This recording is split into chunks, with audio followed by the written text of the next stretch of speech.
The strategic observation deck of the Thren Dominion flagship, Inexorable, was a monument to cold certainty and architectural arrogance. Carved from obsidian-like alloys and illuminated by the sterile, pale luminescence of tactical holograms, the hull demanded silence and absolute obedience. At the center of this cavernous space rotated a high-fidelity projection of a sapphire and emerald orb, Earth. A remarkably beautiful world, yet hopelessly, almost comically, primitive. Archon, Thren Core, stood before the glowing projection, his hands clasped firmly behind his back, his posture rigid with the immaculate discipline of a conqueror who had never known the bitter taste of defeat. Over his long, illustrious cycle of command, Thren had brought dozens of civilizations to their knees. Most yielded without a single plasma battery, discharging in anger. The sheer gravitational presence of the Thren Armada, coupled with the terrifying precision of their tactical systems, was usually more than enough to break the spirit of any developing species. This watery rock, teeming with a fragmented, chaotic species known as humanity, was supposed to be nothing more than a textbook subjugation. It was a simple exercise designed to make an example for the outer fringe of the galaxy. General Vark Dem, a hulking figure draped in the heavy, ceremonial armor of the Vanguard, sneered as he swiped a taloned finger through a cascading stream of intercepted data. The intelligence reports gathered by their Vanguard probes were pathetic. The inhabitants of this world had not yet achieved faster-than-light capabilities.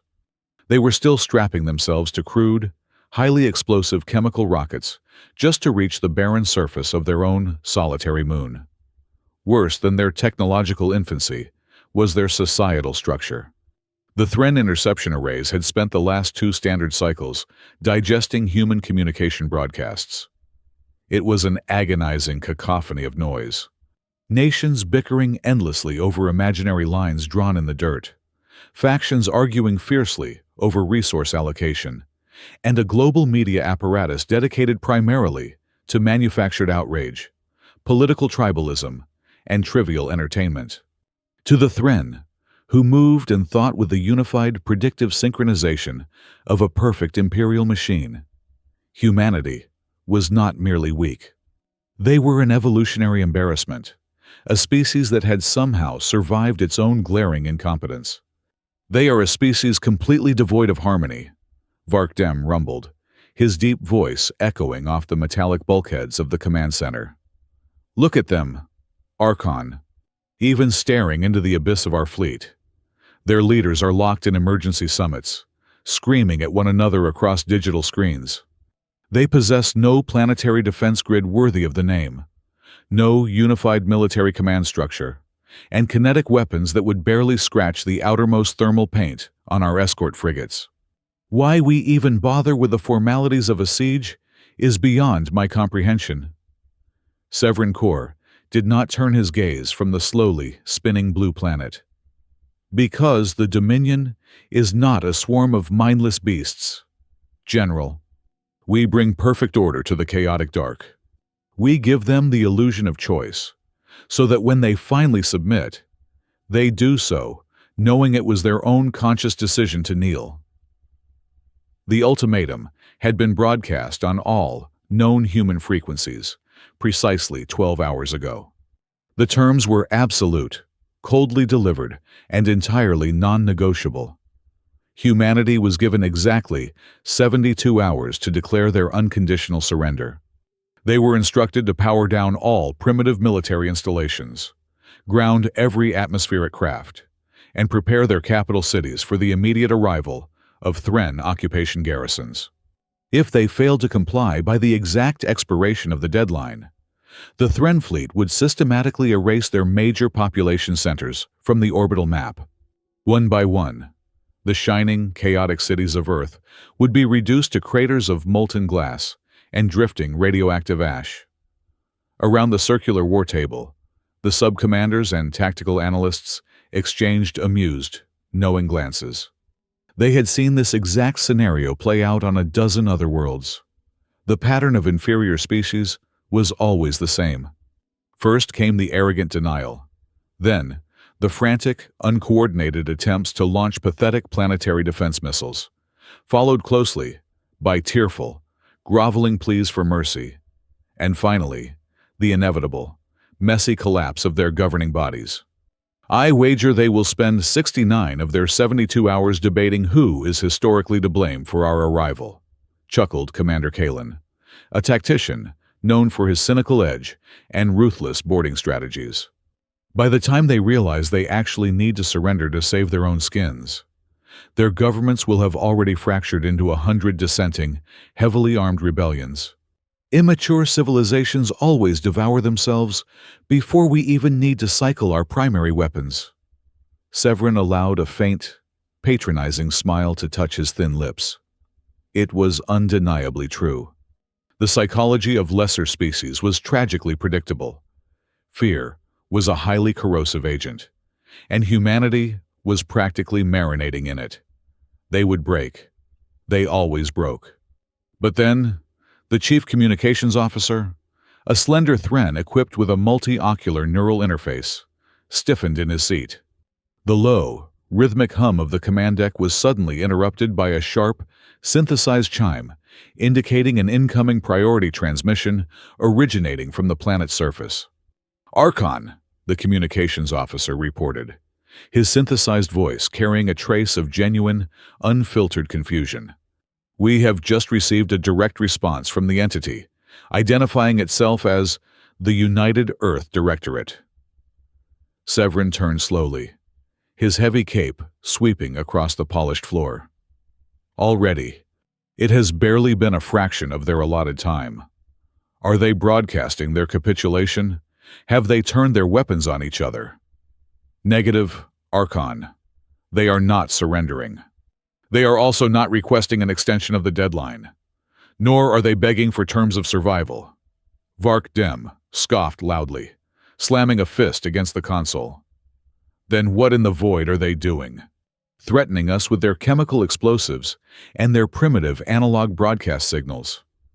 "No, General," the officer replied, his fingers dancing frantically across the haptic console to repeatedly verify the translation matrix, ensuring there was no linguistic error. "They have formally acknowledged receipt of our ultimatum. In response, they have demanded an immediate, face-to-face summit aboard this flagship. They state they are dispatching a single representative to conclude this matter permanently." A heavy, profound silence fell over the strategic hall.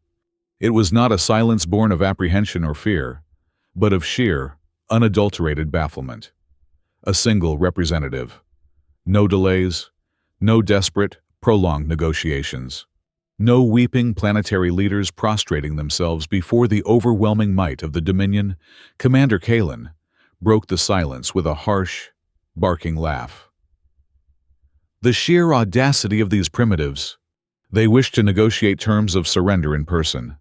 They probably intend to offer us some form of cultural tribute. A mountain of their shiny rocks, or perhaps the access keys to their primitive digital currency networks." Severin Kor, however, did not laugh. He felt a strange, fleeting prickle of curiosity run down his spine. This was a distinct deviation from the firmly established pattern of conquest. A very slight deviation, admittedly, but a deviation nonetheless. He walked deliberately toward the primary viewport, gazing out at the vast, predatory silhouette of his fleet, hanging silently in the cold void between the Earth and its scarred moon. "Let them come," Severin commanded, his voice slicing sharply through the rising murmurs of his bewildered officers. Vark Dem stepped forward, his heavy boots clanking aggressively against the deck. "Archon, is that wise? It is a monumental waste of your valuable time. We should simply let the clock run out and scorch their capitals from orbit as promised. Entertaining their delusions only delays the inevitable." "It is exactly because it is a waste of time that I will allow it," Severin replied coldly, his eyes fixed on the blue marble below. "I want to look directly into the eyes of this solitary human ambassador. I want to see the exact moment the crushing weight of their grim reality finally shatters their pathetic bravado. We will record their utter despair in high definition, and it will be permanently entered into the Imperial Archives as a lasting testament to the absolute, unquestionable supremacy of the Dominion. Authorize a secure flight path for their primitive transport shuttle. Let them board the Inexorable.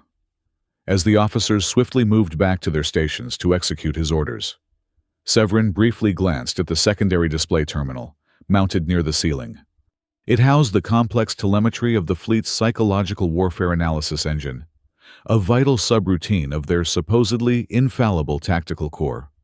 The system was designed to perfectly predict the societal collapse and behavioral responses of enemy populations based on historical data and current military stressors. For a brief, almost imperceptible moment, the massive screen flickered. The elegant, flowing data streams that usually predicted a 99% probability of global panic and internal warfare suddenly snagged. The predictive models began to spin wildly out of control, generating thousands of contradictory behavioral trees. The system was attempting to categorize humanity's incredibly prompt, stoic response, and it was entirely failing to find a single historical precedent within the Dominion's vast, galactic database of conquered worlds. The analysis engine quietly spat out a low-level error code, indicating a temporary inability to forecast the psychological trajectory of the human response. Severin narrowed his eyes slightly at the screen. It was an anomaly, a minor, insignificant glitch in an otherwise flawless, godlike machine. He dismissed the warning screen with a casual wave of his hand. It mattered little. No amount of unpredictable, chaotic behavior could possibly change the fundamental, physical reality of the situation. The Thren possessed the ultimate high ground, weapons of unfathomable destructive power, and a tactical system that could literally see the future of the battlefield. Humanity was nothing more than an insect raging blindly against a supernova. The Archon returned his full attention to the beautiful holographic projection of Earth, supremely confident that within a few short hours, the solitary human walking onto his magnificent ship would be weeping helplessly at his feet. In the grand, imposing hall of the Thren Vanguard, surrounded by the greatest military minds of the entire Empire, the silent failure of the psychological predictive system went completely unremarked upon. Not a single alien commander in the room recognized the glitch for what it truly was. It was not a hardware malfunction or a software error. It was the first, chilling symptom of a prey that absolutely did not know it was supposed to be hunted. The docking clamps of the Dominion flagship locked onto the Thren transport vessel with a resounding, heavy metallic thud that reverberated through the cavernous primary hangar. To the elite deck officers observing from the upper gantries, the human craft was a masterclass in aesthetic failure. It was blocky, undeniably utilitarian, and trailed faint, pathetic wisps of thermal exhaust from its primitive thrusters. It carried no escort fighters to project defiance. It possessed no visible energy shielding to demonstrate technological capability. It lacked even the most basic ceremonial polishing, presenting only dull, gray alloys, heavily scarred by the friction of atmospheric exit. It was the absolute antithesis of a civilization attempting to mask its inherent weakness. The pressurized primary seal hissed violently as the airlock engaged. A heavy boarding ramp extended downward, scraping harshly against the polished obsidian decking of the hangar. A full execution squad of Thren Vanguard elites stood at attention at the base of the ramp, their heavy plasma rifles resting at a low, threatening angle. They fully expected to receive a trembling, bloated delegation of planetary politicians, draped in meaningless ceremonial fabrics and weeping for mercy. Instead, a solitary figure emerged from the starkly lit interior of the human shuttle. Willa Sloan descended the ramp with the measured, unhurried cadence of someone arriving slightly early for a routine corporate audit. She wore a sharply tailored, perfectly unadorned black suit over a crisp white blouse. Her dark hair was pulled back tightly into an uncompromising, severe knot at the nape of her neck. She carried no visible sidearms, no glowing data pads, and absolutely nothing that could be construed as a peace offering. The only anomalous item on her entire person was securely fastened to her left wrist, an archaic, kinetic-driven mechanical watch. The steady, microscopic ticking of its physical gears was so profoundly obsolete that the Vanguard's advanced biometric scanners initially dismissed it as localized background radiation. The Vanguard captain, a towering wall of bioengineered muscle and armored plating, stepped directly into her path, intentionally looming over her to trigger a primal fear response. Willa did not flinch. Her heart rate, actively monitored by the hangar's overhead sensors, remained stubbornly, infuriatingly flat. There was no spike of cortisol, no rapid breathing, no micro-tremors in her hands. She simply offered the giant alien a brief, thoroughly polite nod of acknowledgement, smoothly stepped around his massive armored boot, and continued walking. The journey from the hangar deck to the central strategic hall was meticulously designed by Thren architects to be an overwhelming psychological weapon. The corridors were impossibly vast, lined with towering, luminescent statues of past fleet commanders and scrolling holographic displays of burning, subjugated star systems. The intended effect was to make any visiting diplomat feel cosmically insignificant. Willa Sloan walked through the oppressive, over-engineered architecture without a single glance of wide-eyed terror or awe. Her dark eyes simply swept over the massive structural support columns, tracing the visible plasma conduits and evaluating the placement of the automated security turrets. She was not a prey animal frantically searching for a non-existent escape route. She possessed the chilling, analytical gaze of a master systems architect inspecting a massive load-bearing wall, quietly calculating exactly where a single, well-placed hammer strike would bring the entire, monumental structure crashing down. When she finally reached the towering blast doors of the strategic observation deck, they parted with a heavy, pneumatic sigh. Willa stepped into the nerve center of the Dominion Armada. The sheer, suffocating gravity of the room, filled with the Empire's highest-ranking tactical minds, was palpable. She did not wait for an invitation. Willa walked directly to the massive circular war table, pulled out a sleek, metallic chair situated directly opposite the Supreme Commander, and sat down. She adjusted the cuffs of her jacket, folded her hands neatly on the cold surface of the table, and looked up. "I would like to sincerely thank you all for accommodating my schedule on such short notice," Willa began. Her voice was perfectly modulated, entirely devoid of tremor, carrying the crisp, hyper-neutral tone of a professional settling into a very mundane meeting. "However, before we proceed to the core agenda, I need to establish a point of technical clarification. I assume this chamber is equipped with a comprehensive, omnidirectional recording apparatus. Furthermore, I need you to confirm that your translation matrix is currently functioning at 100% accuracy across all spoken Terran dialects." General Vark Dem let out a harsh, grinding sound that vibrated the polished table. He leaned his massive frame forward, his eyes burning with undisguised, predatory contempt. "Do you truly wish to leave a poetic final testament for your doomed species, human? A pathetic, weeping speech for the Imperial Archives to replay when we wipe your chaotic cities from the face of your world?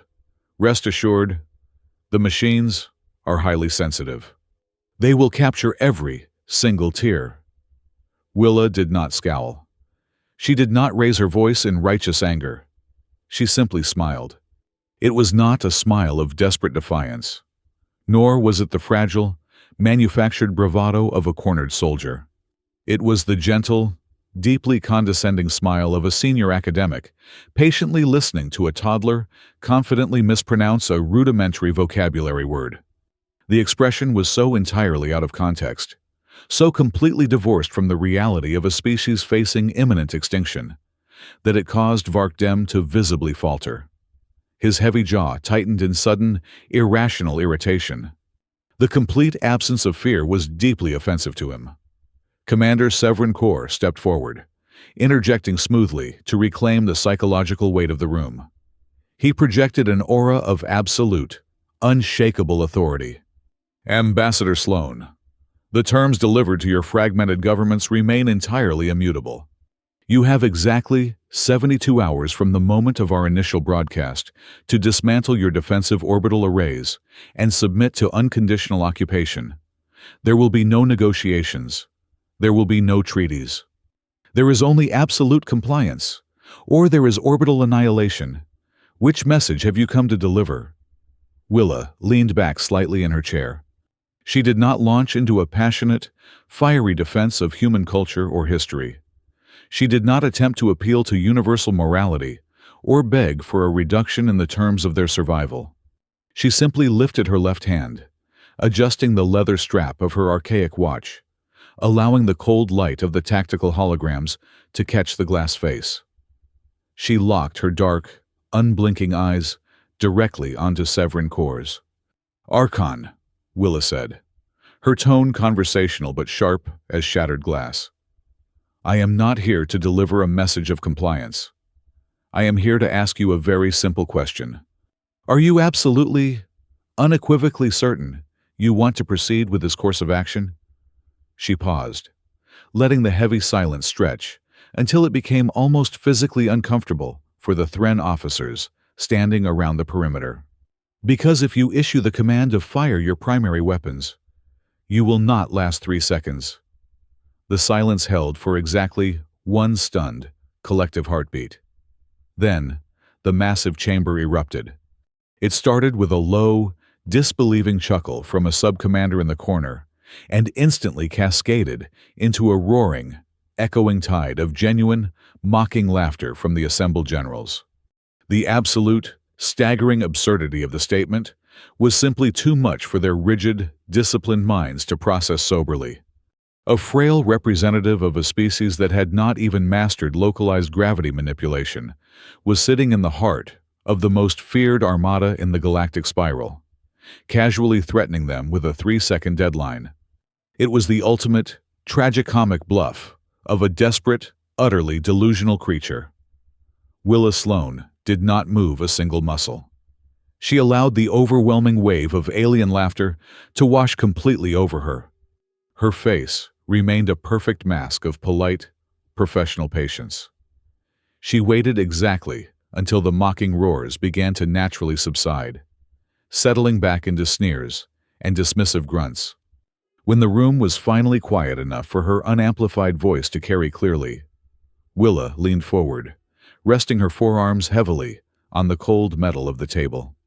The condescending smile was entirely gone, replaced by a chilling, absolute vacancy that seemed to suck the ambient warmth directly out of the air. "You misunderstand me," Willa stated. Her voice dropped to a terrifyingly soft, intimate register that forced every heavily armed commander in the room to lean in subconsciously just to hear her. "I did not say that you, physically, would die in 3 seconds." She reached out and tapped a single, manicured fingernail against the hardened surface of the war table. The sharp, solitary click echoed loudly in the sudden, suffocating quiet. "I said that your entire, integrated theater of war apparatus will structurally collapse in 3 seconds. The suffocating weight of Willa Sloan's declaration hung over the obsidian war table. The Thren commanders, veterans of countless planetary sieges, stared at the solitary human woman as if she had just spoken in a dead, forgotten tongue. She had not threatened them with a hidden fleet or an alliance with a greater power. She had threatened the very architecture of their war-making. "You pride yourselves on absolute, flawless synchronization," Willa continued, her voice echoing lightly against the metallic bulkheads. "Your capital ships move with a grace that defies their monumental mass. Your plasma batteries fire exactly where a target will be, never where it currently is. Your kinetic shields angle themselves perfectly to absorb impacts fractions of a moment before the enemy even pulls the trigger. It is a beautiful, terrifying dance of annihilation. And you believe it makes you invincible. She slowly folded her hands together. But it is not magic, nor is it mere tactical brilliance. It is the Triforecast core. The reaction was instantaneous and electric. Archon Severin Core's eyes widened a fraction of an inch, a monumental breach of his usual stoic discipline. General Vark Dem stiffened, his heavy armor grinding as he leaned away from the table. The name of that specific technology was classified at the highest echelons of the Dominion's imperial security. It was the absolute crown jewel of their engineering caste, a quantum probability engine completely insulated from external data networks. It had never been mentioned in any unencrypted broadcast, never left on any accessible datapad, and certainly never deployed in an atmosphere where a primitive species could possibly reverse engineer it. Yet, a human architect in a cheap fabric suit had just spoken its name as casually as if she were reading a cafeteria menu. You possess a tactical prediction core that maps immediate battlefield probabilities, Willa explained, her tone shifting into the measured cadence of a professor outlining a complex thesis. It operates by reading localized quantum states, allowing your network to look roughly 3 seconds into the immediate future. That is your margin of victory. That 3-second horizon is what allows your entire armada to operate as a single, omniscient organism. A low, furious hiss escaped the mandibles of the chief science officer, standing by the telemetry consoles. Willa simply turned her dark gaze toward him. You assume that because my species cannot build such a magnificent device, we are incapable of breaking it, she said. That is a common architectural fallacy. I do not need to know how to construct a fusion reactor to know that if I sever its primary coolant line, the entire facility will inevitably melt down. We do not need to possess your predictive technology. We only needed to understand its fatal dependency. Your entire theater of operations relies completely on that 3-second prediction horizon. Every automated safety protocol, every localized navigation thruster, every friend or foe identification tag is deeply, inextricably tied to the absolute certainty of that forecast. She paused, letting the cold logic of her statement settle over the room. If you blind a human soldier on the battlefield, they will flail in the dark, but they can still pull a trigger or throw a punch. If you blind a Thren dreadnought by stripping away its predictive certainty, it will not know whether to raise its energy shields, fire its evasive thrusters, or vent its main reactor. Because your systems are too highly integrated, it will try to do all 3 actions simultaneously. Willa leaned forward, the archaic mechanical watch on her wrist ticking steadily in the heavy silence. We call our countermeasure the Janus lattice. It is a system-wide causal jamming matrix. The Thren Council members exchanged rapid, incredulous glances. The concept itself was sheer madness. It is not a kinetic weapon, Willa clarified. It does not breach your armored hulls, and it does not melt your structural supports. It does not destroy anything physically. Instead, the exact moment you initiate a hostile combat phase, and your cores attempt to synchronize with our localized space, the lattice will activate. It will not show your Triforecast cores a blank screen, because your engineers are smart enough to have built standard fallback protocols for a simple blackout. Instead, the lattice will feed your predictive sensors millions of equally probable, completely contradictory futures. Preposterous, the chief science officer finally snapped, his synthesized voice vibrating with raw indignation. He stepped away from his console, gesturing aggressively toward Willa.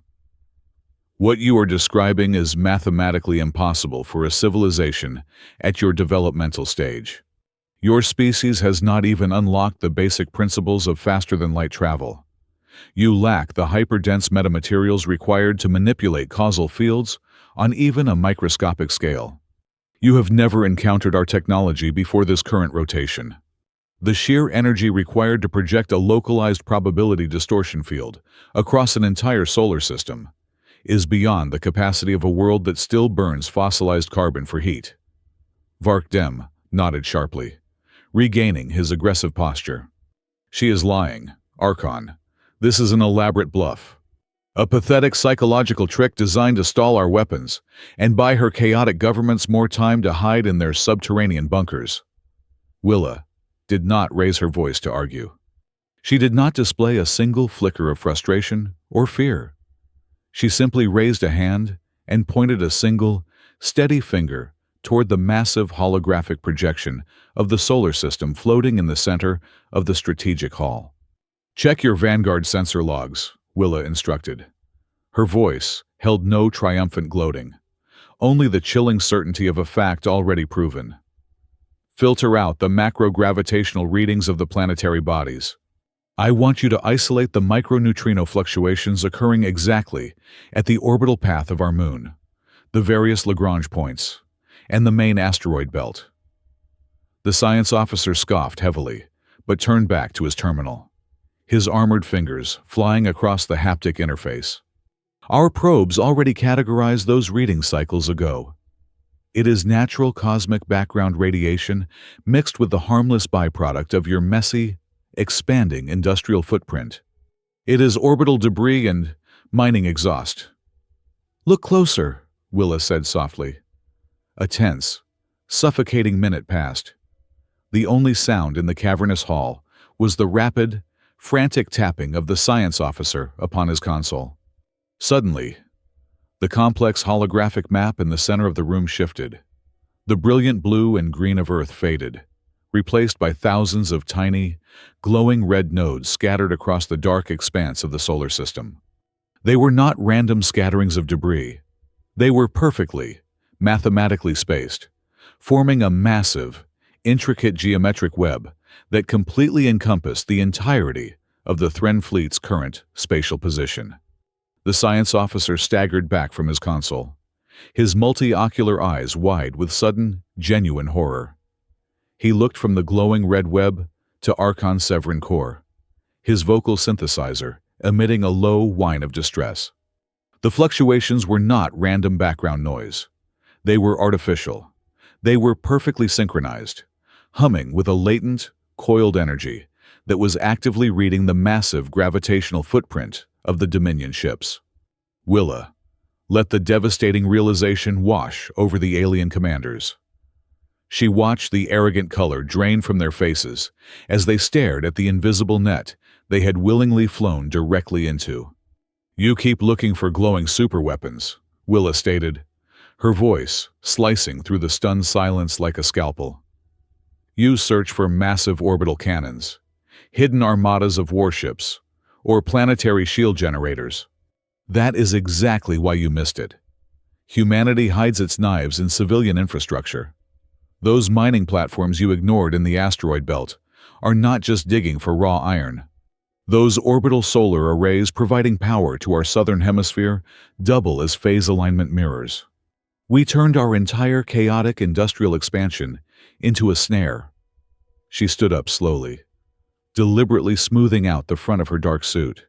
She looked directly down at the supreme commander of the Dominion Armada, a being who had burned countless worlds to ash, and offered him nothing but cold, unflinching pragmatism.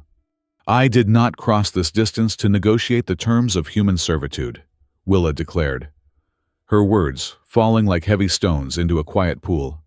"I did not come into this room to plead for the survival of my species, nor to appeal to your non-existent sense of universal mercy. I came here to give you a singular, fleeting opportunity to turn your ships around, cancel your hostile intent, and return to your empire with your armada still largely intact." She rested her hands lightly on the back of her chair, her gaze sweeping across the faces of the most feared military council in the galaxy. "You have assumed you hold our lives in your hands simply because you possess bigger guns. But right now, you are standing directly in the center of a house of cards, and humanity controls the wind. If you fire a single shot, the wind blows, and 3 seconds later, you will have nothing left but floating tombs." Willa remained seated at the obsidian war table, her posture perfectly composed. She was effectively a prisoner, surrounded by a ring of heavily armed vanguard elites who had closed in the moment her staggering claims settled over the room.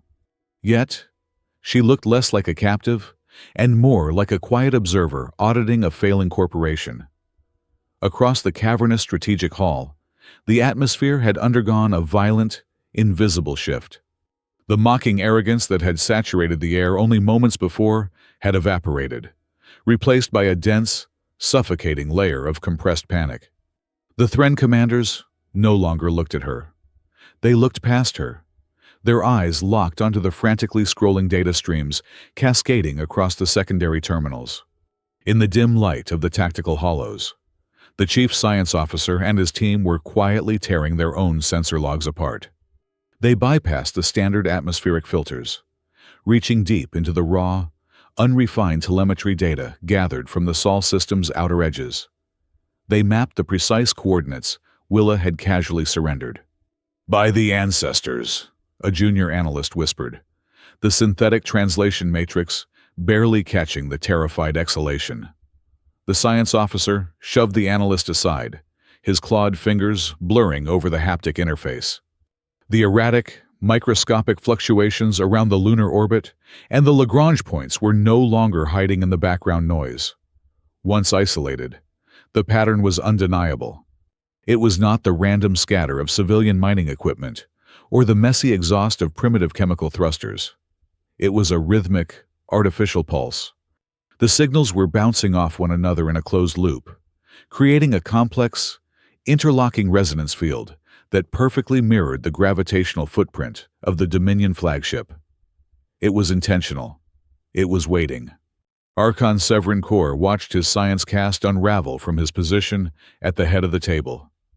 His mind, trained for centuries in the art of absolute conquest, rejected the vulnerability entirely. A primitive species could not simply build a trap out of civilian scrap metal and snare the greatest armada in the galaxy. It defied every established law of technological progression. "Enough of this theoretical posturing," Severin ordered, his voice slicing sharply through the rising murmurs of his crew. "We do not deal in shadows and unproven anomalies. We deal in absolute certainty. General Vark Dem, select an unmanned escort corvette stationed on the extreme outer perimeter of our formation. Detach it from the main fleet network. Instruct its autonomous command core to spool up its local forecast module and execute a standard offensive maneuver targeting the nearest planetary defense satellite." Vark Dem bared his teeth in a predatory grimace, eager to shatter the human's illusion. "With pleasure, Archon. We will demonstrate exactly how our machines operate." The massive holographic projection in the center of the room shifted instantly. The map of the solar system shrank, zooming in rapidly to focus on a sleek, heavily armored drone ship hovering near the edge of the asteroid belt. The vessel, completely devoid of organic crew, was a perfect, isolated test subject. "Transmitting orders now," Vark Dem announced, his heavy hand slapping the execution rune on his console. "Initiating combat sequence. Localized predictive core engaging." Every eye in the strategic hall locked onto the glowing blue icon of the corvette. For a fraction of a heartbeat, the ship functioned flawlessly. Its engines flared, and its energy shields began to cycle up to combat density. Then, the test went catastrophically wrong. It happened in less than half a second. The blue icon representing the corvette violently turned a glaring, erratic red. The ship did not move forward. It did not fire its plasma batteries. Instead, it convulsed. The telemetry data flooding back to the flagship painted a picture of absolute, terrifying mechanical schizophrenia. The drone's navigation matrix, attempting to peer exactly 3 seconds into the future to plot an optimal attack vector, had suddenly received contradictory data. The system believed it was simultaneously plunging into a dense asteroid field, receiving incoming heavy plasma fire from the port side, and drifting safely through empty space. Unable to reconcile the impossible data, the ship's highly integrated subsystems declared war on each other. The navigational thrusters fired at maximum burn to execute an evasive roll, while the inertial dampeners simultaneously locked down to brace for a non-existent kinetic impact. The structural stress of the two opposing actions was monumental. Before the physical hull could tear itself apart under the sheer opposing forces, the core safety algorithms shrieked in digital agony and triggered a hard, emergency shutdown. On the main holographic display, the Corvette's engines died instantly. Its shields collapsed. It became nothing more than a dead, drifting chunk of expensive metal spinning aimlessly into the void. Vark Dem slammed his armored fists down onto the console, cracking the polished surface. It is a localized cyber attack, a simple data breach. They have somehow spoofed the drone's external sensors with a concentrated burst of false telemetry. It proves nothing about their supposed system-wide lattice. "Look at the master table," Thren Core commanded, his voice suddenly hollow, entirely stripped of its former imperial resonance. The general turned, and the blood drained from his heavily scarred face. The primary holographic projection dominating the center of the hall, the massive computational brain of the flagship itself, was beginning to malfunction. The flagship's master simulation engine had automatically attempted to integrate the drone's sudden failure into its broader tactical model. To do so, it engaged its own massive predictive core, reaching out into the local causal field to calculate the probability of further human counterattacks. It found the lattice, the beautiful, orderly blue and green holographic projection of Earth shattered. The air in the center of the room was suddenly filled with a blinding, chaotic storm of fractal light. The simulation engine was spontaneously generating millions of branching, totally contradictory futures.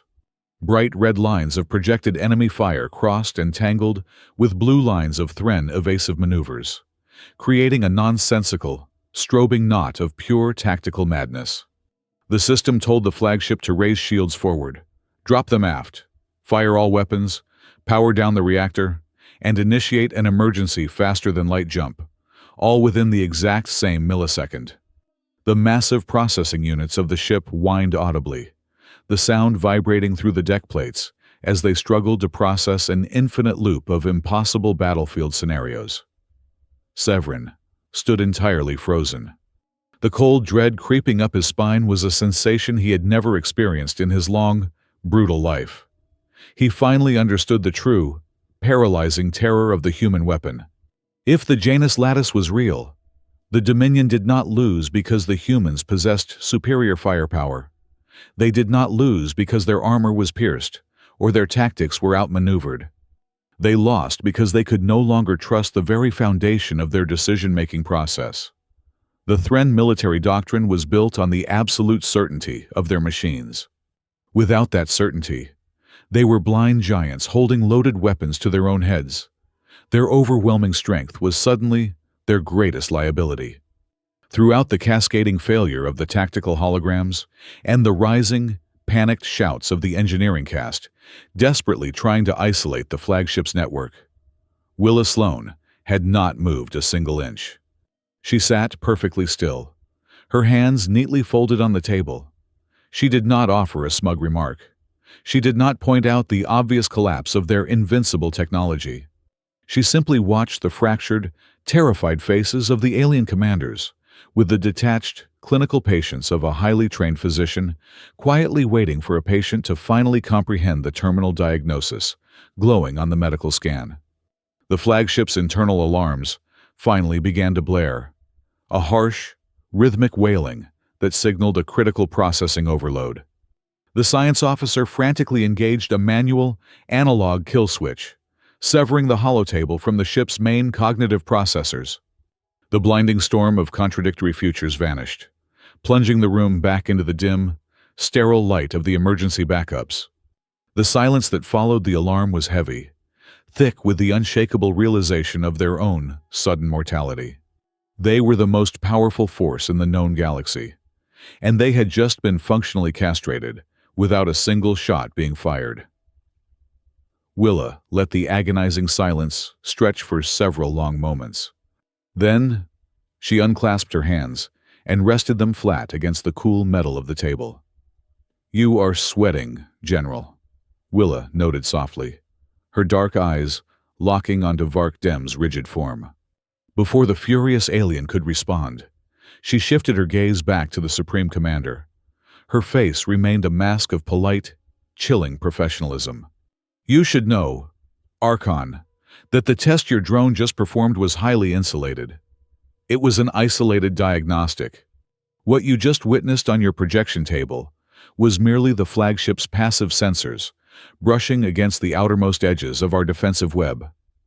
Willa tilted her head very slightly, the ticking of her mechanical watch seemingly the loudest sound in the entire room. "That was just the shadow of the network. Earth system has not actually phase-locked your fleet yet." The heavy silence in the strategic hall was finally broken by a raspy, strained exhale from the chief science officer. He stared at Willa Sloan, not as a frail diplomat, but as an impossible anomaly that defied the natural laws of galactic evolution. The ambient lighting of the room remained locked in the dim, red hues of the emergency backup generators, casting long, menacing shadows across the obsidian floor. "How?" the science officer demanded, his synthesized voice cracking with unprecedented emotion, abandoning the strict protocols of imperial decorum. "How does a fractured, infantile world even conceptualize a trap of this nature? Your collective intellect is scattered. Your planetary resources are bitterly divided among hundreds of competing nation-states. You do not possess a unified engineering caste or a singular planetary directive. This level of systemic sabotage requires a mindset completely alien to a species that still fights over land masses and invisible borders." Willa did not gloat. She did not puff out her chest with sudden arrogance. Instead, she looked at the trembling alien with a measure of profound, weary understanding. "You look at us and see a species that has fundamentally failed to achieve harmony," Willa began, her voice steady and resonant in the quiet chamber.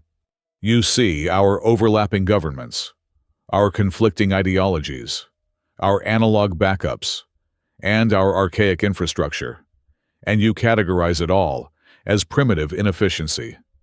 But you are asking the wrong question entirely. You are asking how a species of scattered intellects could build a snare for a perfect machine. You should be asking what kind of brutal environment forces a species to evolve like that in the first place." She leaned back slightly in her chair, her gaze sweeping over the polished walls and the heavily armored Thren commanders who had never known the bitter stain of true desperation. "The Dominion was born in the pursuit of absolute order," Willa stated calmly. "You spent thousands of years slowly, methodically perfecting your systems. You eliminated risk through overwhelming computational force. You engineered away uncertainty. You built a civilization that operates like a flawless, frictionless timepiece, where every single gear turns in perfect synchronization with the next. It is undeniably beautiful. But it is also incredibly fragile." Vark Dem scowled deeply, though his earlier bluster had significantly dimmed in the wake of the catastrophic simulation. "We are not fragile. We have conquered half the spiral arm. We bring peace through absolute strength. You have conquered worlds that tried to fight you on your own terms," Willa corrected smoothly, her tone leaving no room for debate. "You fought empires that also relied on centralized command, perfect logistics, and singular, vulnerable leaders. When you shattered their perfect systems, they surrendered because they did not know how to exist outside of their carefully constructed order. But humanity has never known perfect systems. We have never known a single century without a catastrophic collapse." She folded her hands deliberately on the cold metal of the table. "My people did not design the Janus lattice because we are scientific geniuses. We designed it because we are the apex predators of surviving the rubble. Our entire history is an unbroken chain of apocalyptic failures and desperate recoveries. We have lived through global wars that burned our continents to ash and poisoned our oceans. We have endured massive, rolling blackouts that plunged entire hemispheres into the dark ages for months at a time. We have survived the total collapse of our global supply chains, devastating cyber attacks that erased our financial institutions overnight, airborne pandemics that choked our cities, coronal mass ejections that fried our orbital networks, and runaway artificial intelligence algorithms that tried to lock us out of our own defense grids.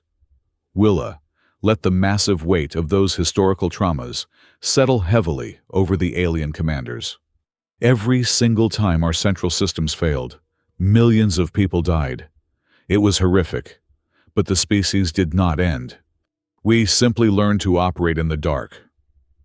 At the secondary terminal, the science officer was frantically pulling up the raw historical data they had previously intercepted and arrogantly dismissed as useless cultural noise.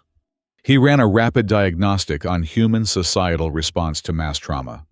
The holographic display flickered to life, showing towering graphs of human population curves intersecting with technological advancement during periods of extreme global stress.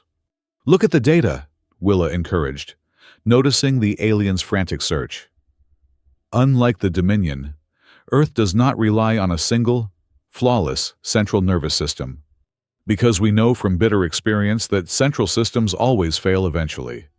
So, we built countless layers of decentralized, manual, and analog redundancies. We maintain massive physical archives printed on paper and etched into glass, just in case our digital servers are wiped completely clean. Our naval vessels still carry physical compasses and celestial navigation charts in the event that our satellite positioning grids are destroyed by orbital debris. We have underground bunkers stocked with heirloom seeds and water purifiers that operate on simple gravity, totally independent of any power grid. She pointed a finger directly at the heavily armored chest of General Varkdem. "You look at our fractured political states and see weakness. We see compartmentalization. If you destroy one of our nations, the others do not automatically surrender. They simply absorb the fleeing refugees, reverse engineer the weapon that hit them, and strike back from a different, completely unpredictable angle. We are not a single, giant beast that you can decapitate with one clean strike. We are a hydra. Our perceived inefficiency is actually our highest form of fault tolerance." The science officer let out a low, horrified click from his mandibles. He turned toward Archon Thren Core, his multi-ocular eyes wide with terrifying revelation. "Archon, she is telling the absolute truth," the science officer whispered, his voice trembling. "I am cross-referencing their historical crisis events with their technological leaps. It is staggering. Every time they suffer a near-extinction event, their innovation curve does not flatline. It goes vertical. They do not just rebuild. They weaponize the very disaster that almost killed them. They turn the splitting of the atom into a devastating weapon of mass destruction decades before they ever used it for civilian power. They turn the cold vacuum of space into a theater for orbital surveillance and missile guidance long before they ever considered exploring it peacefully." Thren Core felt a cold, leaden weight settle deep in his chest. For the first time in his centuries of flawless command, the Archon realized he had made a fatal, fundamental error in his strategic calculus. He had evaluated Earth using the metrics of high-order empires. He had measured their worth by their ability to maintain peace, to project synchronized power, and to operate with frictionless efficiency. He had assumed that a civilization constantly teetering on the edge of chaos was a civilization waiting to be easily conquered by a superior, orderly force. But Earth was entirely different. Earth did not fear chaos. Earth weaponized it. They were a species that had evolved specifically to thrive when the walls were falling down around them. The Dominion's entire military doctrine was based on maintaining overwhelming, predictive control. But how could a perfect, predictive machine possibly fight an enemy that actively planned for and excelled within total, systemic collapse? Willa watched the Archon's rigid posture finally begin to sag. The terrifying reality of the situation was fully blooming in his mind. The Thren relied on a highly complex, singular foundation of technological certainty. Humanity relied on the stubborn, messy, analog refusal to die. You threatened to erase our cities from the orbital map within 72 hours, Willa said, her voice dropping to a harsh, unforgiving whisper that carried clearly across the quiet hall. You thought the sheer terror of that ultimatum would break our spirit. You did not realize that we have already rebuilt our cities from the ashes of our own foolishness more times than we can count. We know exactly how to pull our dead from the rubble. We know how to patch our wounds with dirty rags and keep fighting with scavenged iron and sheer spite. She stood up slowly, her small, unarmored frame casting a long, dark shadow across the polished floor of the flagship. The soft ticking of her mechanical watch served as a relentless heartbeat in the deadly quiet of the room, counting down the seconds of an empire's ignorance. You have built a magnificent military machine. Archon, Willa stated, her eyes locking onto Severin's with chilling finality. But you have never been tested by true, blinding chaos. You expect perfection from the universe. We expect disaster. That is why you are going to lose this engagement. You are very strong when everything works. My species is strongest when everything stops working. Willa stepped away from the obsidian chair, moving gracefully toward the glowing rim of the central holographic projector. The alien commanders instinctively flinched as she approached the console, their earlier arrogance entirely replaced by a creeping, suffocating paranoia. She did not touch their controls. She merely gestured toward the massive, floating representation of the solar system, directing her unwavering gaze at the trembling chief science officer. Expand the projection parameters, Willa instructed, her tone devoid of malice but heavy with absolute command. Overlay your economic surveillance data. Show your Archon exactly what your Vanguard probes have been logging for the past 20 years. The science officer cast a desperate, hollow glance at Severin Core. The Archon gave a microscopic, defeated nod. With a few frantic swipes across the haptic interface, the hologram swelled. The elegant, simple model of planets and moons was suddenly drowned in a blinding storm of golden light. Millions of tiny, glowing markers flooded the display, representing human orbital activity. It was a chaotic, dizzying web of commercial traffic, communication satellites, deep space mining rigs, and lunar habitats. This is what you saw when you arrived, Willa stated, gesturing to the sprawling mess of golden light. You saw a disorganized, deeply inefficient species scrambling desperately for resources. You cataloged our climate monitoring satellites in low Earth orbit. You mapped the 62 helium-3 extraction foundries, scarring the surface of our moon. You monitored the massive, automated tug ships hauling raw silicates from the asteroid belt. You even tapped into the electromagnetic hum of the deep-sea quantum fiber cables wrapping around our oceans.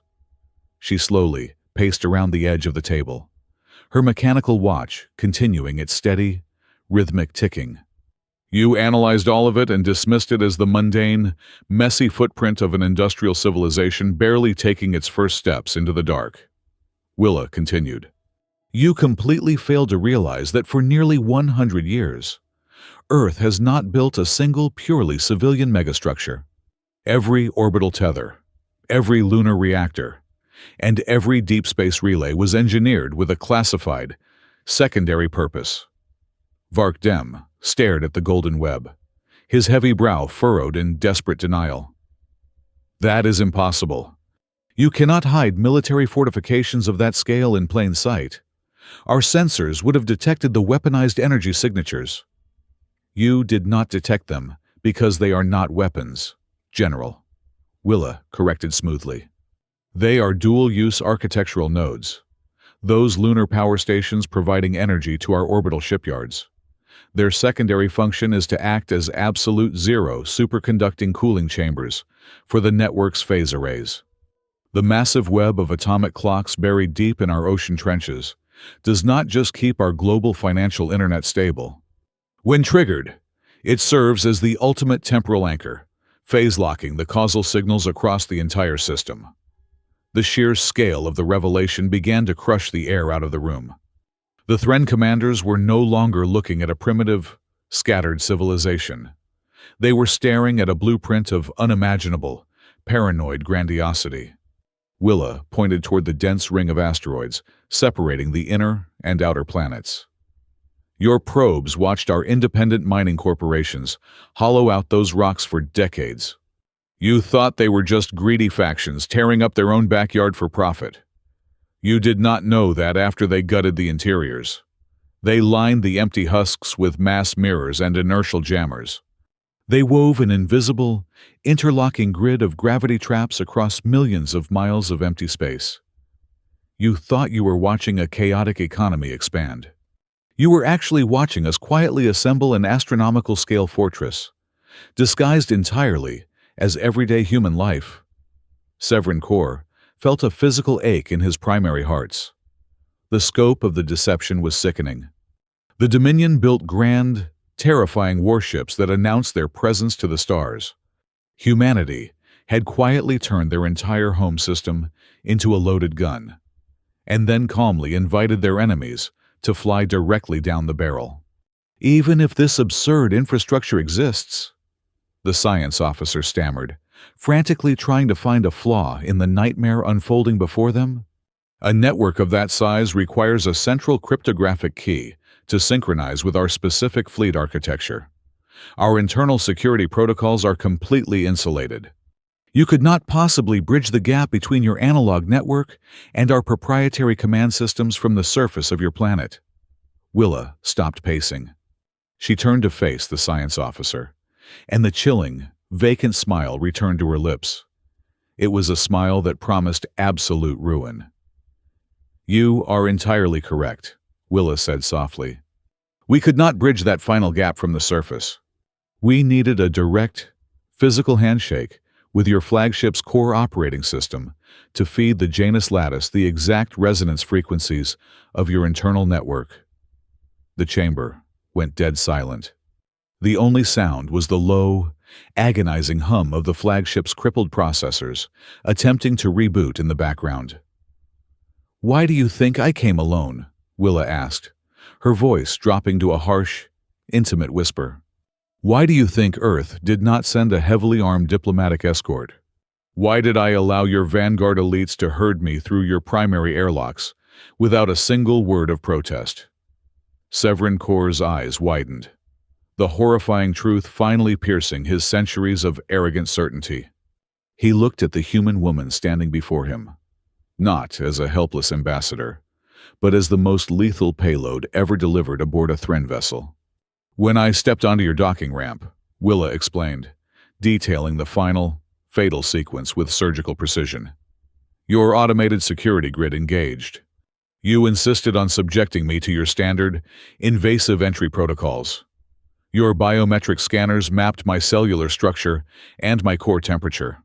Your translation matrix actively synchronized with my neural speech patterns and vocal cords. Your atmospheric scrubbers adjusted the localized life support to accommodate my exact biological needs." She raised her left hand, lightly tapping the crystal face of the ticking mechanical watch. "You thought you were displaying your absolute dominance by processing me like a captured specimen," Willa concluded. "But your systems are completely integrated. When your security scanners touched me, they uploaded my biological and acoustic signatures directly into your flagship's central processing core. My arrival was not a symbolic diplomatic gesture. I am the final phase key." A collective, shuddering breath escaped the Thren High Command. The realization was physically paralyzing. By scanning me, translating me, and politely allowing me to walk into your primary strategic hall, you unwittingly provided our network with the exact cryptographic resonance required to lock the Janus lattice directly into your tactical architecture," Willa stated, her words striking like physical blows. "You handed us the final, missing piece of the mechanism required to disable your entire armada." Severin Core stood completely frozen at the head of the obsidian table. The pristine, orderly universe he had conquered for centuries had just violently inverted. Every single assumption he had made about humanity was catastrophically wrong. He had genuinely believed that granting this meeting was a magnanimous gesture of imperial superiority. He thought he was graciously allowing a primitive species the opportunity to witness their own doom. In the crushing, suffocating silence of the darkened command center, the supreme commander of the Thren Dominion finally understood the terrifying reality of the situation. This summit was never about the Dominion giving humanity a final chance to survive. This was humanity patiently, silently waiting for the Dominion to finish assembling the very trap that would destroy them. The heavy, suffocating silence stretched. Commander Kalen, the cynical tactician who had previously mocked the human response, subtly caught Severin Kor's eye and gave a fractional, defeated shake of his head. The unspoken consensus among the vanguard elites was unanimous. They had to cut their losses immediately. The physical trap was too perfectly laid, too vast, and completely invisible until it was too late. They needed to execute a humiliating but necessary tactical retreat back to the safety of Dominion space before the humans decided to fully activate the snare and boil their command networks alive. Severin closed his eyes for a brief moment, swallowing the bitterest ash of his long, decorated career. He opened his mouth to issue the unthinkable order to power down the primary siege weapons and slowly disengage the orbital anchors. "I would strongly advise against assuming this concludes our transaction," Willa Sloan stated, her voice slicing cleanly through the thick tension before the Archon could utter a single syllable. The Thren Council recoiled physically. What more could this solitary human possibly want? She had already neutralized the greatest military force in the known universe without firing a single kinetic slug. She had secured the absolute safety of her chaotic, fragile world. Willa remained entirely unbothered by their hostile, bewildered glares. "Did you genuinely believe our sole objective was merely to survive this afternoon? If Earth only wanted to push you out of our backyard, I would not have needed to board your vessel at all. We could have simply triggered the localized jamming fields the moment your fleet decelerated past Jupiter and watched your ships tear themselves apart in the dark. But basic survival is a painfully low bar for a civilization that has spent its entire recorded history clawing its way out of the mud." She turned her gaze back to the central holographic projector, which was now running on a stable, low-resolution backup power feed, casting harsh geometric shadows across the faces of the alien commanders. "During the exact same span of time, your automated security protocols were meticulously cataloging my biological data and neural speech patterns," Willa explained, her tone conversational but dripping with lethal, calculated intent. "The handshake protocol we established allowed my Planetary Intelligence Directorate to quietly scrape the outer layers of your military metadata. We did not need to breach your highly encrypted core mainframes. We only needed to look at your routine communication routing logs, your subspace ping delays, and your standard supply chain manifests." The chief science officer let out a strangled gasp, his hands flying over his console to frantically check the external traffic logs, desperate to find the breach. "We confirmed what our theoretical sociologists had already suspected," Willa continued, pacing slowly back to her chair, her mechanical watch ticking like a tiny, relentless hammer against the silence. "You do not just maintain an armada. You maintain an occupation. We mapped the ping responses from dozens of subjugated star systems. We saw the automated terror mandates in your broadcast queues. We see exactly how you govern your sprawling empire. You do not rule through civic administration or cultural integration. You rule through the perpetual, suffocating threat of orbital bombardment. You keep your conquered worlds in line by convincing them that your predictive technology makes you entirely infallible." Vark Dem let out a low, dangerous growl, his massive armored shoulders tensing. Those worlds belong to the Dominion by right of conquest. Their administrative status is absolutely no concern of a dirt-scratching, localized species. It is my concern now, General, Willa snapped back, her dark eyes narrowing with sudden, predatory sharpness. Because I am currently sitting on the trigger of a dead man's switch. The color rapidly drained from the faces of the Thren commanders.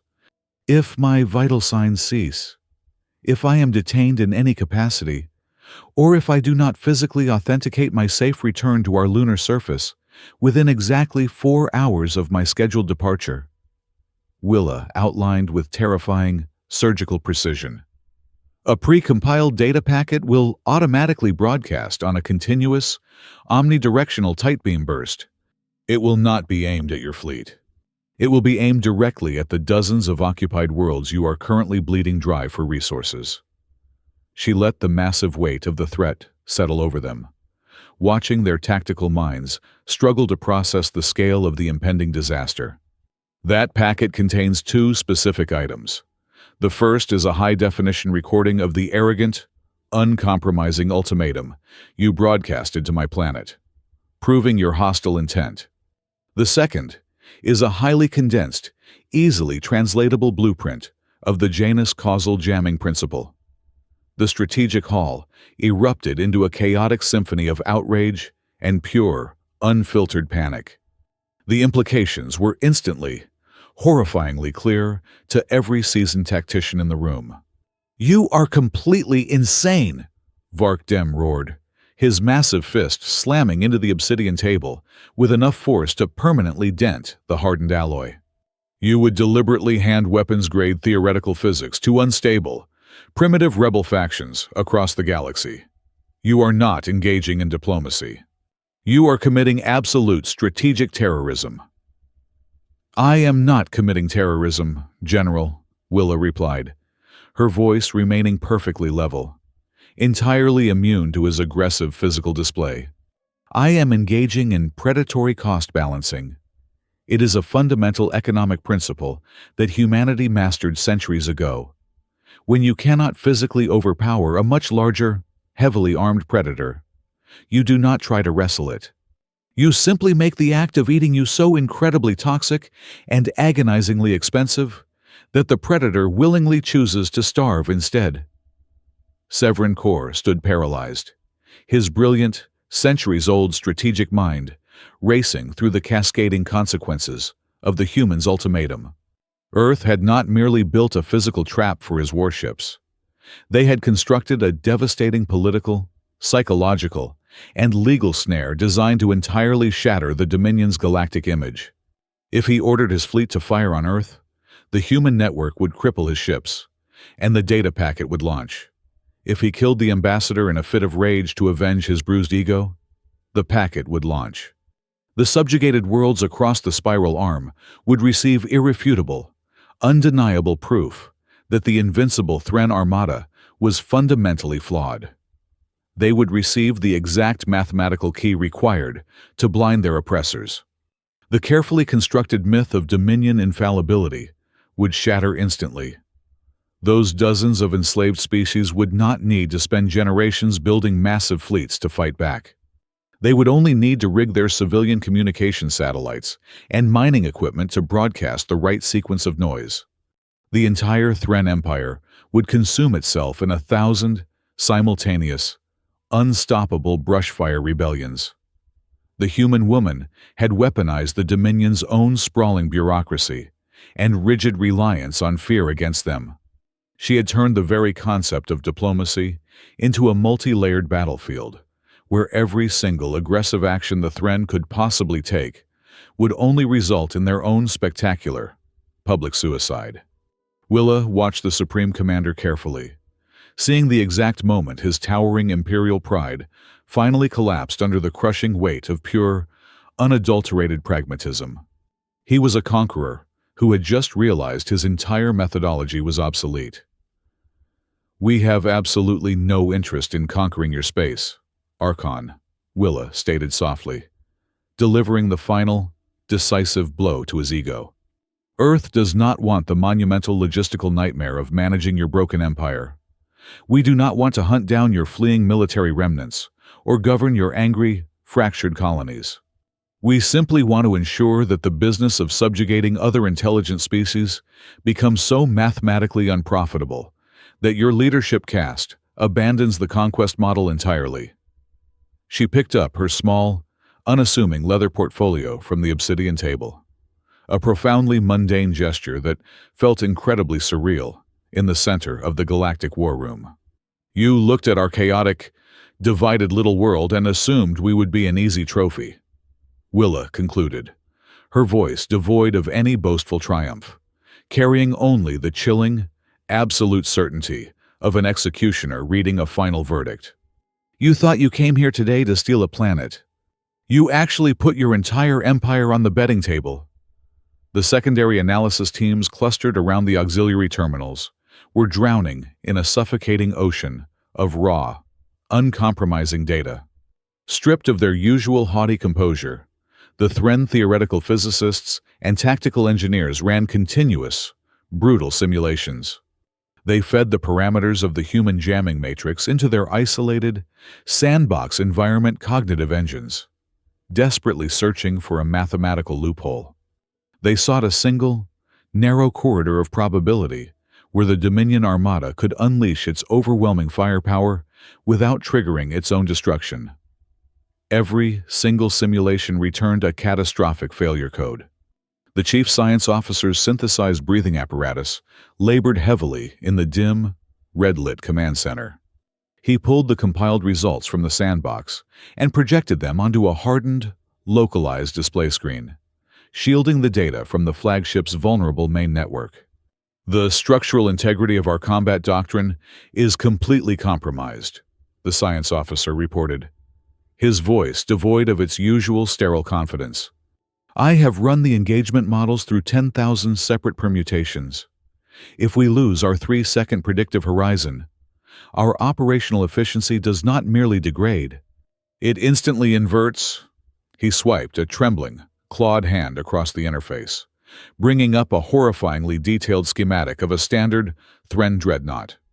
"Our superiority has never been strictly about the raw thermal output of our plasma batteries," the scientist explained, his tone heavy with the weight of an impending funeral. "It is entirely dependent on our processing speed. We engage targets before they have physically committed to an attack vector. When the Janus lattice floods our forecast cores with millions of contradictory futures, the synchronization between our kinetic shields, our targeting arrays, and our localized navigation thrusters drops to a fraction of 1%. Commander Kalen stepped closer to the screen, his sharp eyes scanning the cascading red error logs. "Define the exact nature of the failure. Do the human weapons penetrate our hulls?" "They do not have to," the science officer replied grimly. "In the worst-case models, the humans do not even need to score a direct hit. The moment we transition to a hostile posture, our automated friend or foe identification matrix relies on the predictive core to verify fleet positioning. Blinded by the jamming field, our capital ships will instantly perceive our own escort frigates as incoming, high-velocity threats. The automated collision avoidance subroutines will fire maximum emergency thrusters to evade." The scientist brought up a highly accelerated visual simulation. "Because every single ship in the formation will be reacting to phantom threats simultaneously. They will aggressively steer directly into each other's flight paths. Furthermore, our reactor optimization protocols dictate that we only spool up thermal energy for the exact weapons we intend to fire in the next 3 seconds. Faced with infinite contradictory targets, the main reactors will attempt to power every single offensive and defensive system at 100% capacity concurrently. The thermal safety limiters will melt down in less than 0.4 seconds. The brutal reality of the math hung heavily in the asphyxiating air of the war room. The Dominion fleet would not be conquered by a brilliant tactical maneuver or an overwhelming barrage of primitive human missiles. If they attempted to fight, the most advanced armada in the galactic spiral would suffer a catastrophic cognitive overload. They would tear their own formations apart, vaporize their own escorts, and melt their own internal power grids, effectively transforming themselves into a massive, floating field of useless, superheated scrap metal. They were a gargantuan, heavily armored giant, suddenly stripped of its inner ear and its optic nerves, stumbling blindly toward the edge of a cliff. "This is an unacceptable tactical posture," Commander Kalen stated smoothly, his pragmatic nature overriding his imperial pride. He turned toward the head of the obsidian table. "Archon Severin, the statistical probability of a victorious engagement is absolute zero. The cost of remaining in this system increases with every passing microsecond. We must immediately sever all hostile targeting locks, recall the Vanguard probes, and initiate a synchronized, system-wide withdrawal. We can salvage the fleet if we leave immediately." "Retreat," General Vark Dem spat the word, as if it were a mouthful of toxic acid. His massive, armored frame shook with pure, unadulterated rage. "You suggest we flee from a species that has not even unified its own dirt-covered continents. You want to order the vanguard of the Thren Dominion to tuck its tail and run from a bluff built out of civilian mining trash." "It is not a bluff, General," Kalen countered sharply. "The math is entirely objective. If we stay, we die by our own hands. If we fire, we ignite a massive, interstellar rebellion that will consume the entire empire. The human ambassador has successfully checkmated our entire operational paradigm." "She is an organic creature, not a god," Vark Dem roared, pacing like a caged predator behind his tactical console. His eyes, burning with humiliated fury, darted toward Willa Sloan, who sat perfectly still amidst the escalating alien panic. Vark Dem aggressively bypassed the main conversational channel, using a tight, localized acoustic field to speak directly to a cluster of heavily armed loyalist officers standing near the perimeter doors. "Think about the architecture of their trap," Vark Dem growled, his voice a low, gravelly vibration. She admitted that she acts as the final phase key. Her biological signature and her neural patterns are actively linking their primitive orbital infrastructure to our internal systems. The dead man switch she threatened us with relies on a continuous heartbeat telemetry signal. "It is a biological tether." He stepped closer to his loyalists, his heavy gauntlets clenching into fists. "What happens if that tether is severed faster than the human digital network can possibly register the change? If we vaporize her cerebral cortex with a high-intensity plasma burst, the biological key is instantly destroyed. Without her active, localized presence validating the connection, their analog lattice might completely lose its cryptographic grip on our forecast cores. We kill the anchor, we paralyze the trap, and then we burn their chaotic little world to glass, just as we originally promised." It was a desperate, wildly theoretical hypothesis, born entirely of wounded pride and an absolute, fanatical refusal to accept defeat. The science officer, overhearing the frantic mutiny, opened his mouth to protest the glaring flaws in that logic, but the sheer violent intent radiating from the general silenced him. Archon Severin Kor stood motionless at the head of the table. His brilliant mind was trapped in a grueling, high-speed calculation of political ruin and military survival. The revelation of the human's political trap had completely paralyzed his decision-making process. He was an Archon trained to conquer, not to navigate the sudden, terrifying complexities of a hostage situation where his entire empire was the hostage. In a military hierarchy constructed entirely upon the projection of absolute power, hesitation is exceptionally dangerous. Severin's silence, his failure to immediately shut down Vark Dem's insubordinate posturing, created a microscopic vacuum of authority. And among the Vanguard elites, there were zealots who worshipped strength far more than they worshipped strategy. They simply could not mentally process the reality of being led to the slaughter by a calm, unarmed human woman wearing a primitive mechanical watch. From her seat, at the center of the storm, Willa Sloan observed the shifting dynamics with the cold, detached precision of an apex predator watching a flock of birds turn on themselves. She noticed the slight, aggressive shift in Varkdem's stance. She saw the microscopic tightening of the grip on the heavy plasma rifles held by the guards positioned directly to her left. She heard the change in their breathing patterns, the sudden spike of adrenaline scenting the recycled air of the chamber. The council was fracturing. The fragile chain of command was snapping under the immense pressure of their own vulnerability. Willa did not dive for cover. She did not attempt to activate a personal shield or scream a warning to the Archon. She simply adjusted her posture, sitting slightly straighter in her chair. Her dark eyes locked onto Varkdem, and the absolute, terrifying absence of surprise on her face spoke louder than any alarm klaxon. She had not just modeled their technological failure. She had modeled their psychological breaking point.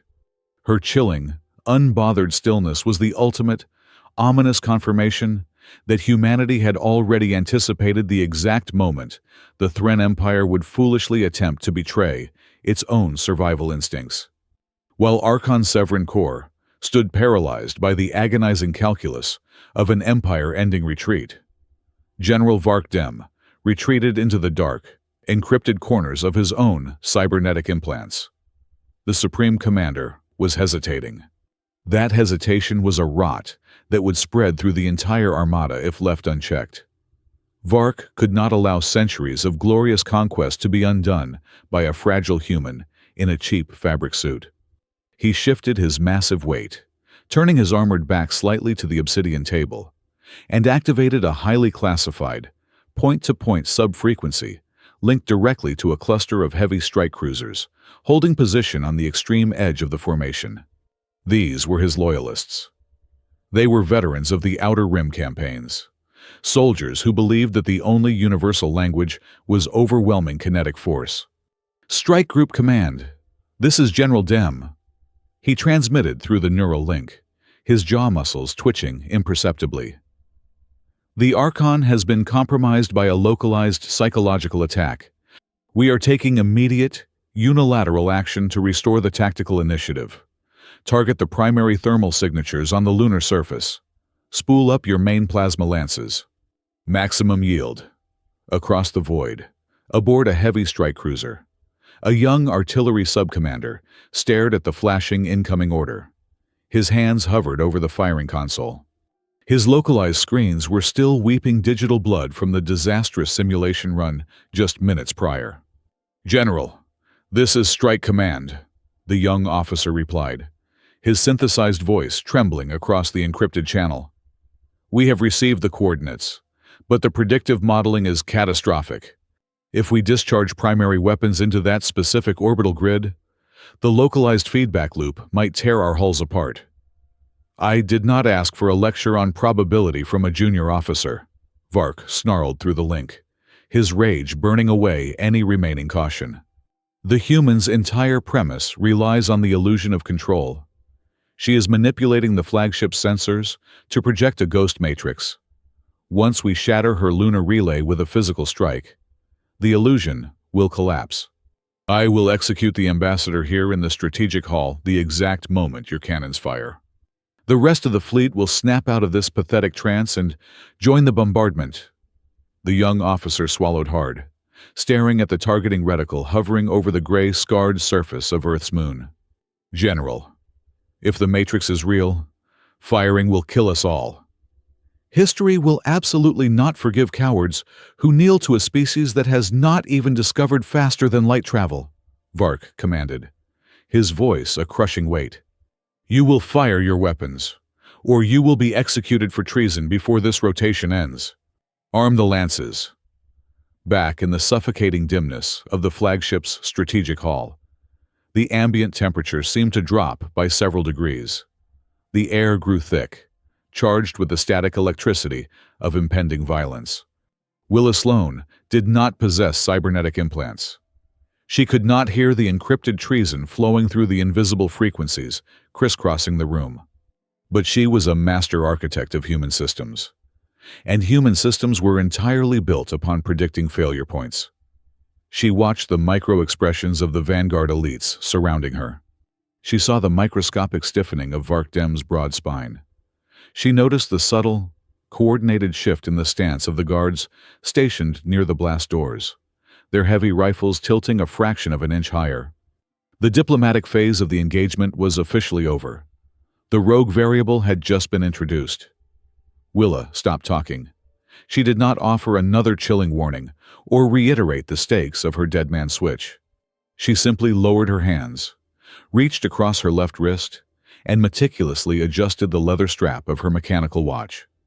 The tiny, analog gears clicked into place with a sharp, distinct sound that somehow cut through the low hum of the flagship's failing processors. She smoothed the lapels of her dark suit, settling back into her chair with the serene, terrifying calm of a captain who had already locked the storm shutters and was simply waiting for the hurricane to hit. Archon Thren Kor finally opened his mouth. He had swallowed his pride.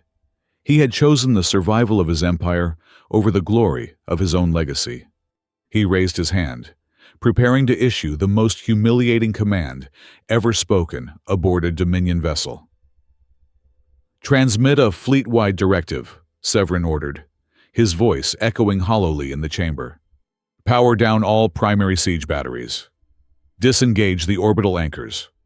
We are initiating a synchronized tactical withdrawal from this solar system." A violent, screeching klaxon abruptly severed his words. The central holographic projector, previously dormant, violently flared to life. The soft, ambient red emergency lighting in the strategic hall was instantly replaced by an aggressive, strobing crimson pulse. "Emergency alert!"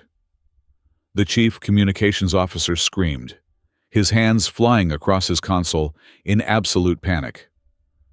"Unauthorized weapons spooling. A strike cluster on the Vanguard perimeter has bypassed fleet command. They are drawing maximum power from their reactors and locking primary plasma lances onto the lunar nodes. Absolute pandemonium detonated within the obsidian walls." Thren spun toward Varkdem, his eyes wide with a mixture of betrayal and profound horror. "What have you done?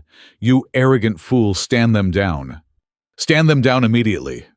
Varkdem drew his heavy sidearm, leveling it directly at Willa's chest. "I am saving the Dominion from your cowardice, Archon. Once she is dead and her lunar toys are molten slag, you will thank me." The chief science officer hurled himself away from his terminal, his vocal synthesizer emitting a sound that closely resembled an organic scream. "You do not understand. The network is a reactive snare. If you discharge thermal energy into those specific lunar coordinates, the kinetic transfer will instantly complete the phase lock. It will pull the Janus lattice down on top of us before our defensive grids can even cycle up." Officers drew weapons on each other. The rigid, flawless discipline of the Thren command structure evaporated into a chaotic, screaming mess of mutiny and terror. The Loyalists aimed at the scientists. The Archon's personal guard aimed at the Loyalists. The perfect military machine was eating itself alive from the inside out.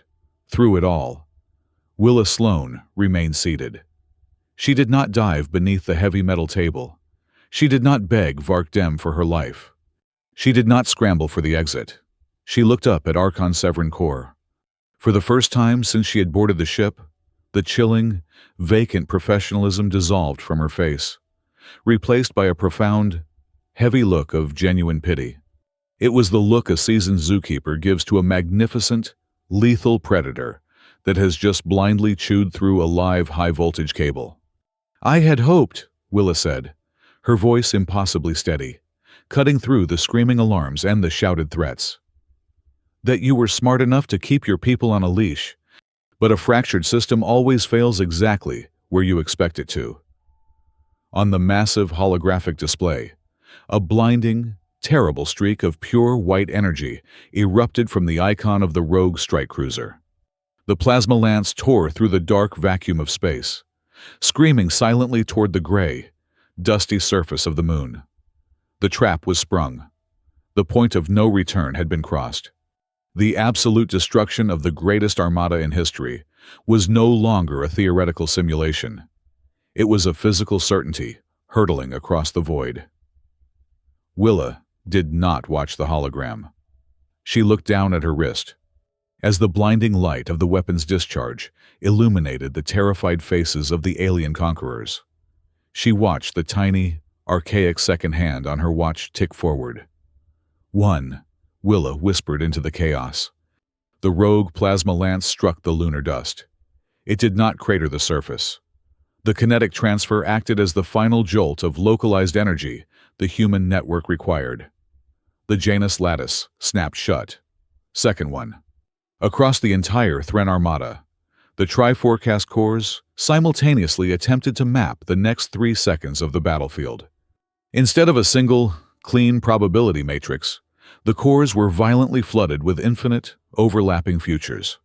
Every tactical screen, every holographic projection table, and every targeting reticle in the fleet instantly flashed from angry crimson to a blinding, nonsensical white. The machines were screaming with contradictory data. Second 2, the digital hemorrhage became physical reality.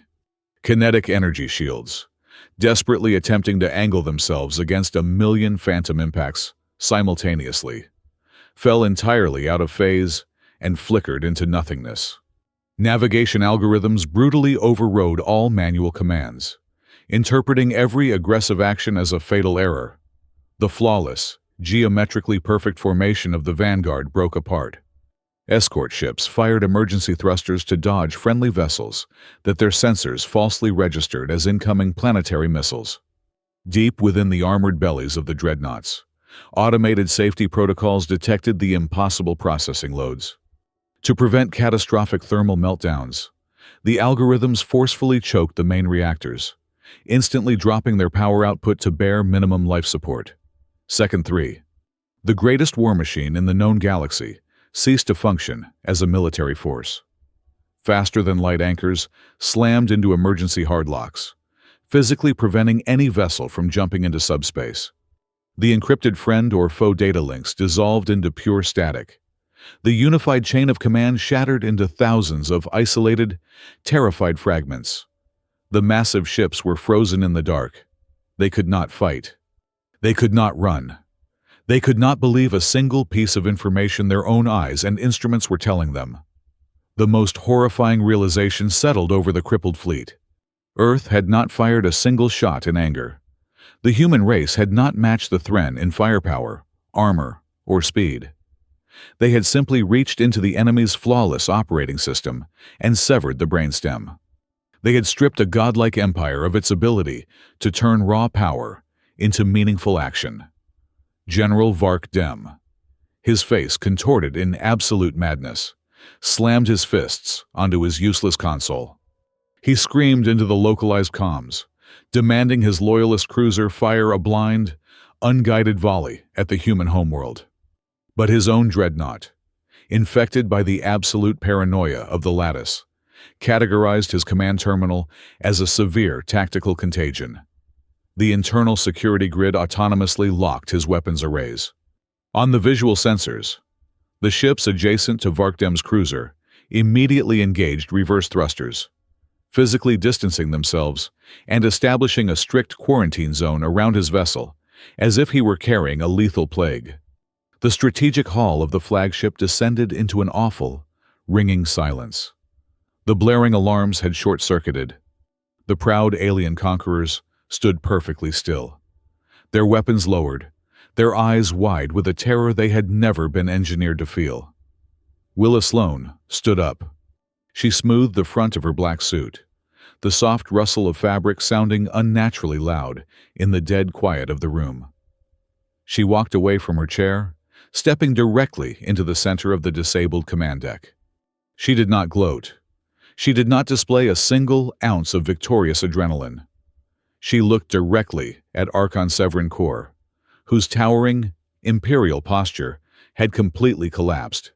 "These are the final terms of your survival," Willa stated, her voice as cold and hard as the vacuum outside the hull. "You will order a complete, immediate withdrawal of every Dominion asset from the Sol system. You will digitally hand over the complete administrative and military records of every world you currently occupy. You will accept a permanent, passive interstellar monitoring beacon on your flagship to ensure compliance. And you will never return to this sector as invaders." Severin looked at the dark screens surrounding him. He understood, with agonizing clarity, that this was no longer a negotiation to preserve his pride. This was the singular moment he had to choose between saving the floating, crippled husks of his armada, or watching his entire civilization burn to the ground because of his own arrogant stupidity. The human had trapped him perfectly.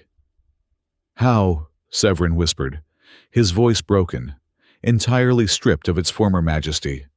"How did a species of fractured, ground-dwelling primitives engineer a phase-lock matrix capable of interfacing with our highly classified architecture?" Willa tilted her head slightly. The final twist of the knife was delivered without a trace of malice. Only cold, historical fact. "We did not invent the principles of the Janus lattice from scratch, Archon," Willa revealed. 43 years ago, one of your Deep Space Vanguard probes suffered a navigation failure and drifted through the outer edges of our solar system. It was badly damaged, but its localized predictive core was still passively humming. It left a microscopic trail of causal interference in its wake. She watched the realization hit the Thren commander, like a physical blow.